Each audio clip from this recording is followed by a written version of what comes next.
This channel does not promote any violent, harmful or illegal activities. All content provided by this channel is meant for educational purpose only. নমস্কার, the ওয়ালে আপনাদের স্বাগত। শুরুতেই আপনাদেরকে নতুন বছরের অনেক অনেক শুভেচ্ছা জানাই। এবার আজকে আমাদের যে ভিডিওর বিষয় সেটি হচ্ছে যে বাংলাদেশ হঠাৎ করেই কেন শেখ হাসিনাকে নিয়ে সুর নরম করলো। প্রথমে বলি যে সুর নরমের বিষয়টি কোথা থেকে স্পষ্ট হলো।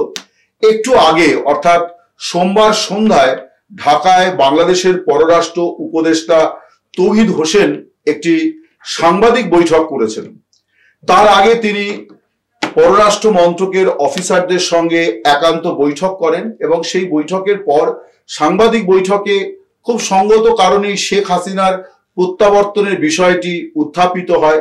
তার কারণ আমরা সকলেই জানি যে বাংলাদেশ সরকার ভারত সরকারকে কূটনৈতিক স্তরে চিঠি দিয়েছে, যেটাকে ভার্বাল নোট বলা হয়, অর্থাৎ যে চিঠিতে কারো স্বাক্ষর থাকে না, কিন্তু দিল্লিতে বাংলাদেশ হাই কমিশন থেকে পররাষ্ট্র মন্ত্রকে, দিল্লির পররাষ্ট্র মন্ত্রকে চিঠি পৌঁছে দেওয়া হয়েছে যে শেখ হাসিনাকে বাংলাদেশের হাতে অর্পণ করা হোক। এছাড়া আমরা জানি যে ইন্টারপোলের কাছেও বাংলাদেশ সরকার চিঠি দিয়েছে যে শেখ হাসিনাকে গ্রেপ্তার করে তাদের হাতে তুলে দেওয়ার ব্যবস্থা করা হোক।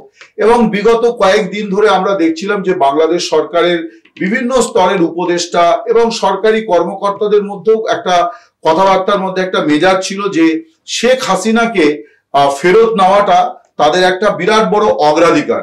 এবং এই বক্তব্য সবচেয়ে জোরালোভাবে যিনি বলেছেন তার নাম শফিকুল আলম। শফিকুল আলম বাংলাদেশের প্রধান উপদেষ্টা মোহাম্মদ ইউনূসের প্রেস সচিব, এবং এই প্রেস সচিব কিন্তু সাদামাটা সাধারণ প্রেস সচিব নন। তিনি প্রায় 30-35 বছর সাংবাদিকতায় আছেন এবং 30 বছর এএফপির মতো একটি আন্তর্জাতিক প্রথম সারির সংবাদ মাধ্যমের তিনি এজেন্সির তিনি ঢাকা বা বাংলাদেশ করেসপন্ডেন্টের দায়িত্ব পালন করেছেন। তিনি যথেষ্ট অভিজ্ঞ মানুষ। সেই শফিকুল আলম কদিন আগে সাংবাদিক বৈঠকে বলেছিলেন যে শেখ হাসিনার বিরুদ্ধে তদন্ত এবং তাকে দেশে ফেরানো এই দুটোই সরকারের অগ্রাধিকার। কিন্তু আজকে তৌহিদ হোসেন কি বললেন?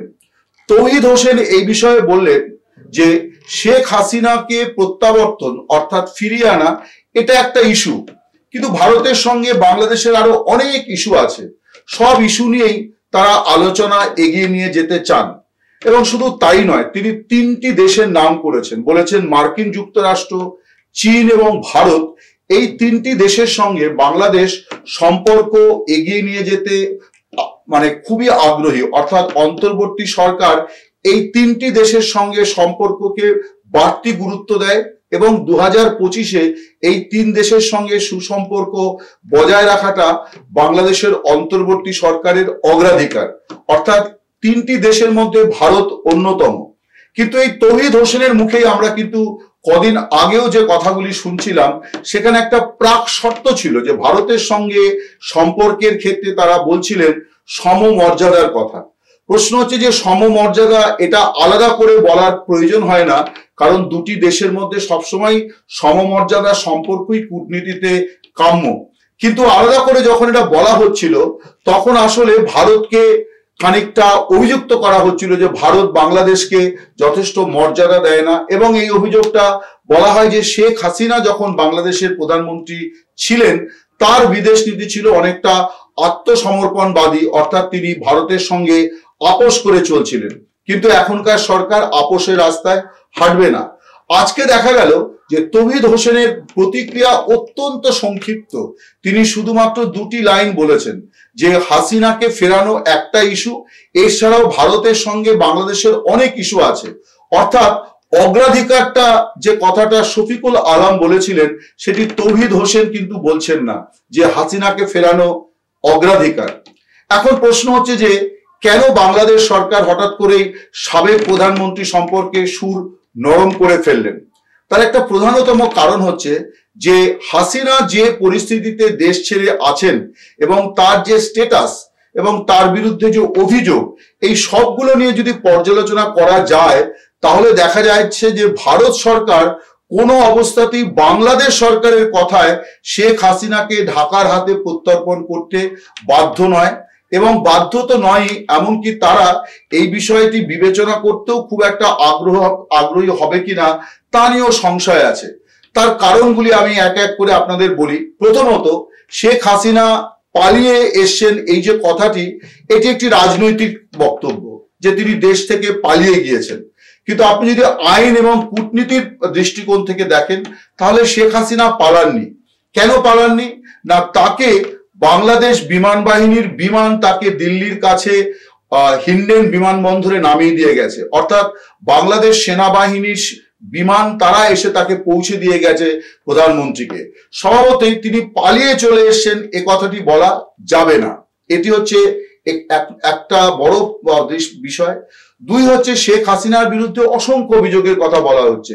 শেখ হাসিনা নিজেই বলেছেন যে তার বিরুদ্ধে প্রায় 250 মামলা হয়েছে, 200-র কাছাকাছি মামলায় যেখানে তাকে খুনের দায়ে অভিযুক্ত করা হয়েছে। এবং আবার তিনি এটাও বলেছেন যে তার বিরুদ্ধে যাদের নাম জড়িয়ে হত্যা মামলা দেওয়া হয়েছে, অর্থাৎ যারা খুন হয়েছেন বলা হচ্ছে, এরকম প্রায় 35-40 জন আবার ফিরেও এসছেন। দেখা যাচ্ছে তারা খুন হননি, তারা সবাই জীবিত। ফলে এরকম অনেক অভিনব ঘটনাও বাংলাদেশের অভ্যন্তরে ঘটছে, যেগুলো বাংলাদেশের জন্য অত্যন্ত অস্বস্তিকর। এখন প্রশ্ন হচ্ছে যে শেখ হাসিনার বিরুদ্ধে এই যে অভিযোগের কথা বলা হচ্ছে, এইটাকে ভারত কতটা গুরুত্ব দেবে? একটি বিষয় ঠিক কথা যে শেখ হাসিনা যখন দেশত্যাগ করেছিলেন, তখন কিন্তু তার বিরুদ্ধে বাংলাদেশের কোনো আদালতে, কোনো থানায়, কোনো ফাঁড়িতে, কোনো পুলিশ স্টেশনে কোথাও কোনো মামলা ছিল না, এফআইআর ছিল না। তিনি ভারতে চলে আসার অন্তত দিন 15-20 পর থেকে শুরু হয়েছে মামলা করার অভিযান। অর্থাৎ তিনি যখন দেশ ছেড়ে চলে এসেছেন তখন কিন্তু তার বিরুদ্ধে মামলা ছিল না। এমনকি ইতিমধ্যে তার বিরুদ্ধে প্রায় 4-5টি দুর্নীতির অভিযোগ তোলা হয়েছে, দুর্নীতির তদন্তের কথা বলা হচ্ছে যে তিনি দুর্নীতিতে অভিযুক্ত, তার ছেলেকেও তাতে নাম জড়ানো হয়েছে। এই সবগুলোই কিন্তু তিনি ভারতে চলে আসার পর হচ্ছে।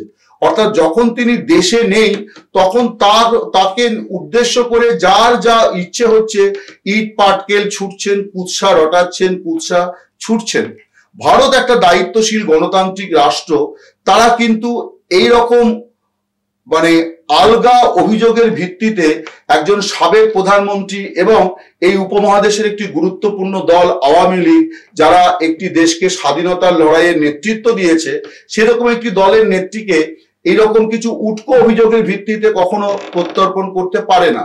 এছাড়া বাংলাদেশের অভ্যন্তরীণ পরিস্থিতি সম্পর্কে আমরা সবাই জানি যে অভ্যন্তরীণ আইন শৃঙ্খলা পরিস্থিতিটা এমন যে কেউই কিন্তু বুক বাজিয়ে বলতে পারবেন না যে তিনি খুব নিরাপদ।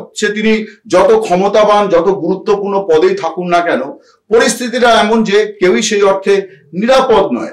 এইরকম যেখানে পরিস্থিতি, যেখানে আদালতে গেলে পরে পুলিশ যা মারছে তার থেকেও বেশি মারধর করছে পাবলিক, এবং এই যে মব জাস্টিস, অর্থাৎ সাধারণ মানুষ বলে দিচ্ছে যে একে ফাঁসি দিতে হবে, একে যাবজ্জীবন কারাদণ্ড দিতে হবে, একে এই করতে হবে, ওকে তাই করতে হবে।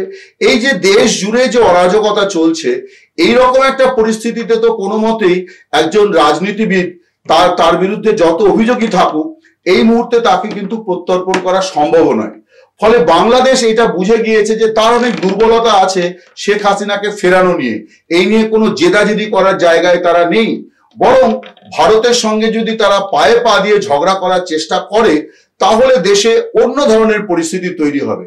সেই সম্ভাব্য পরিস্থিতি আমার ধারণা বাংলাদেশের বর্তমান অন্তর্বর্তী সরকারের কতিপয় কর্তা অন্তত বুঝেছেন। সেটি হচ্ছে যে বাংলাদেশ কিন্তু আজকে বছরের প্রথম দিন বলতে খারাপ লাগছে, কিন্তু সত্যটা বলা উচিত যে বাংলাদেশের অনেক মানুষ, আমি বহু মানুষের সঙ্গে কথা বলেছি যারা দায়িত্বশীল পদে আছেন, যারা দেশপ্রেমিক, যারা দেশের কথা ভাবেন, এমনকি যারা এই অন্তর্বর্তী সরকারের অত্যন্ত প্রিয় পাত্র, এমনকি যারা শেখ হাসিনার নাম শুনলে পরে যারা ওয়াকথু করেন, এই রকম মানুষেরাও কিন্তু প্রবলভাবে আশঙ্কা করছেন যে দেশ দুর্ভিক্ষের দিকে এগোচ্ছে। অর্থাৎ বাংলাদেশের অর্থনীতির যে অবস্থা এবং সামগ্রিকভাবে খাদ্য কেনা, এই গোটা জিনিসটা করতে গিয়ে যে পরিমাণ টাকা বেরিয়ে যাচ্ছে, সরকারের রিজার্ভ ক্রমশ কমে আসছে, কিছুতেই রিজার্ভ বাড়ানো যাচ্ছে না। এছাড়া ডলার এবং বাংলাদেশি টাকার মধ্যে যে ফারাক তৈরি হচ্ছে, সেটা ভয়ঙ্কর পরিস্থিতি তৈরি হচ্ছে। তার ফলে বিদেশ থেকে খাদ্য কেনার মতো টাকাও কিন্তু আগামী দিনে খুব একটা থাকবে না।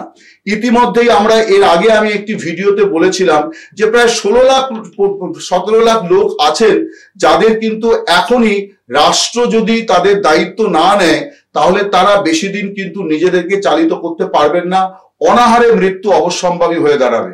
প্রায় 2 কোটির মতো মানুষ যারা কিন্তু খাদ্য নিয়ে একটা সংশয় সংকটের মধ্যে আছেন, অর্থাৎ খাদ্য নিরাপত্তা তাদের বিঘ্নিত।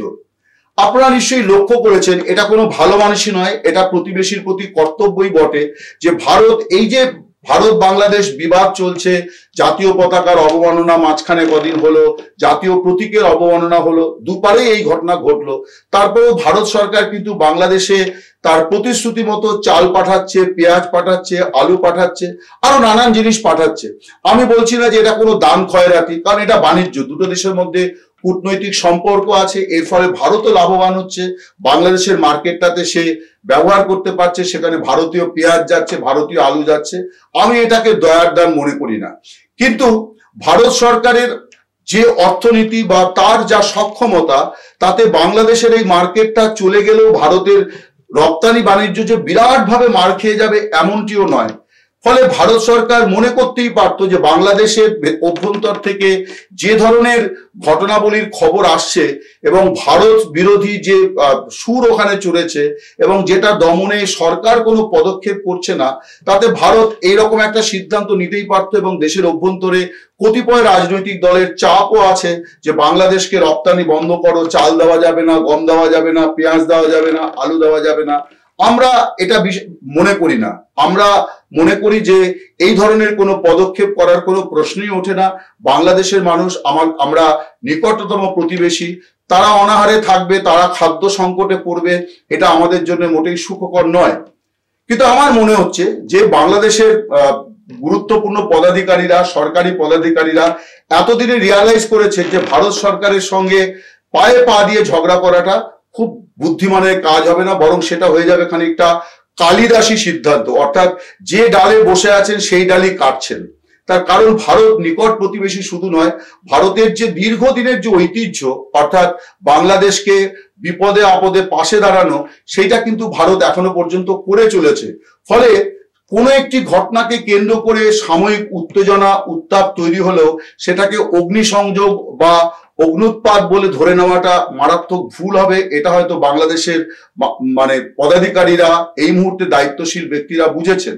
আমরা গতকাল দেখেছি যে মঙ্গলবার দিন ডক্টর মোহাম্মদ ইউনূস তিনি আচমকাই, অর্থাৎ আগাম কোনো ঘোষণা ছিল না, আচমকাই তিনি ঢাকায় বাংলাদেশে যে ভারতের যে দূতাবাস আছে সেই দূতাবাসে গিয়েছিলেন।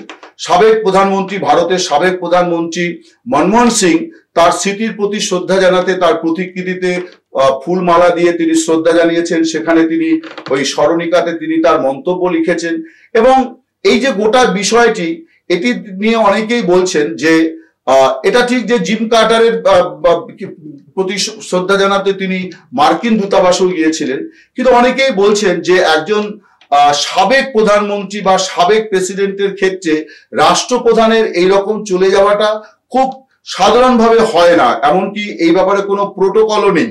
কিন্তু প্রোটোকলের তোয়াক্কা না করেই যে ইউনূস চলে গেলেন, তাতে একটা জিনিস মনে হচ্ছে যে ভারতের ব্যাপারে ইউনূসও হয়তো এখন অন্যভাবে ভাবনা চিন্তা করছেন। যে তারা গোড়ায় যেভাবে একটা হাওয়া গরম করেছিলেন, আমরা তখনই বলেছিলাম যে এগুলি স্রেফ হাওয়া গরম, দেশের মানুষকে খানিকটা ধোঁকা দেওয়া, এবং এতদিনে মানুষ এটা বুঝেও গিয়েছেন যে ভারত বিরোধিতা আসলে তারা যে দেশবাসীর প্রতি কর্তব্য পালন করতে পারছে না, সেইটাকে আড়াল করার জন্যই ভারত বিরোধিতা নামে একটা দেশপ্রেম জাগ্রত করার চেষ্টা হয়েছে। কিন্তু বাংলাদেশের মানুষ এখন সেটাও সম্ভবত ধরে ফেলেছেন। তাই ইউনূস এটাও বুঝতে পেরেছেন যে ভারতকে চটিয়ে তার পক্ষে কিন্তু বাংলাদেশকে টিকিয়ে রাখা কঠিন হবে।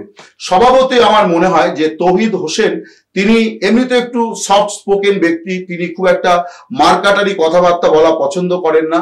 ফরেন সার্ভিসের লোক, অনেকদিন উনি দিল্লিতে বাংলাদেশ হাই কমিশনে, কলকাতায় বাংলাদেশ উপ হাই কমিশনে কর্মরত ছিলেন। উনি স্বভাবগতভাবেও খুব একটা আঙুল উঁচিয়ে চোখ রাঙিয়ে কথা বলার মানুষ নন, কিন্তু আজকে যে কথাটি উনি বলেছেন সেটা কিন্তু কূটনীতিরই কথা, এবং সেটা শুধুমাত্র তৌহিদ হোসেনের কথা নয়। আমার ব্যক্তিগতভাবে মনে হচ্ছে যে এখানে মোহাম্মদ ইউনূসের একটা ব্রিফিংও ছিল, যে ভারত সম্পর্কে কিভাবে প্রেসের সামনে সরকারের বক্তব্য তুলে ধরতে হবে। এখন আমার যেন মনে হচ্ছে যে 2024 যেভাবে একটা উত্তপ্ত পরিস্থিতির মধ্য দিয়ে গেছে, 2025-এর প্রথম দিনেই বোধহয় ঢাকা এবং বাংলাদেশ তথা ইউনূস গভর্নমেন্ট ভারতের সঙ্গে বিবাদ মিটিয়ে নিয়ে বন্ধুত্বকে প্রসারিত করার একটা বার্তা দিল। এর ফলে আগামী দিনে বাংলাদেশের রাজনীতি কোন দিকে গড়াবে আমরা জানি না, কারণ ইউনূসের ক্ষেত্রে আরো একটা বড় চাপ হচ্ছে যে এ মাসেই 20 তারিখে ডোনাল্ড ট্রাম্প তিনি আমেরিকার প্রেসিডেন্ট হিসেবে দায়িত্ব নেবেন। আমরা সবাই জানি ইউনূস বিদায়ী প্রেসিডেন্ট জো বাইডেনের অত্যন্ত ঘনিষ্ঠ বা ডেমোক্র্যাটদের ঘনিষ্ঠ, কিন্তু ডেমোক্র্যাটরা চলে যাবেন, রিপাবলিকানরা আসবে। ফলে এতদিন বাংলাদেশে যে মার্কিন কর্তারা বাংলাদেশ বিষয়ক দায়িত্বপ্রাপ্ত ছিলেন তারা আস্তে আস্তে সরেও যাবেন। সম্ভবত তারাও ইউনূসকে এই পরামর্শটা দিয়েছেন যে আমরা বেশি দিন নেই, ডোনাল্ড ট্রাম্প এলে পরে পুরো টিম বদলে দেবেন, ফলে আপনি নয়াদিল্লির সঙ্গে একটা সম্পর্ক তৈরি করে নিন। হয়তো সেই কারণেই হাসিনাকে নিয়ে দিল্লির ওপরে খুব একটা চাপের রাস্তায় ইউনূস হাঁটবেন না। কিন্তু প্রশ্ন হচ্ছে যে আওয়ামী লীগের কি হবে? এর পরিবর্তে ইউনূস কি আওয়ামী লীগ বা ইউনূস সরকার, ইউনূস সরকারের পুলিশ, সেনা, তারা কি আওয়ামী লীগের ওপরে যে নিপীড়ন, দমন পীড়নের অভিযান চালাচ্ছেন বলে অভিযোগ উঠেছে, এবং গতকাল 2024-এর শেষ দিন 31শে ডিসেম্বর শেখ হাসিনা দেশবাসীর উদ্দেশ্যে যে বার্তা দিয়েছেন সেখানেও তিনি খুব জোরালোভাবে এই অভিযোগটি করেছেন যে আওয়ামী লীগ, সংখ্যালঘু, হিন্দু এদের ওপরে দমন পীড়নের একেবারে নজির ছাপিয়ে গিয়েছেন ইউনূস। প্রশ্ন হচ্ছে যে ঢাকা দিল্লি কাছাকাছি হলে আওয়ামী লীগের ওপরে নিপীড়ন, নির্যাতন বাংলাদেশে বন্ধ হবে কিনা, এটাই আগামী দিনে দেখার। আমার ধারণা আওয়ামী লীগের নেতৃত্ব এই বিষয়টি খুব তীক্ষ্ণভাবে নজরে রেখেছেন। নমস্কার, শুভরাত্রি, ভালো থাকবেন।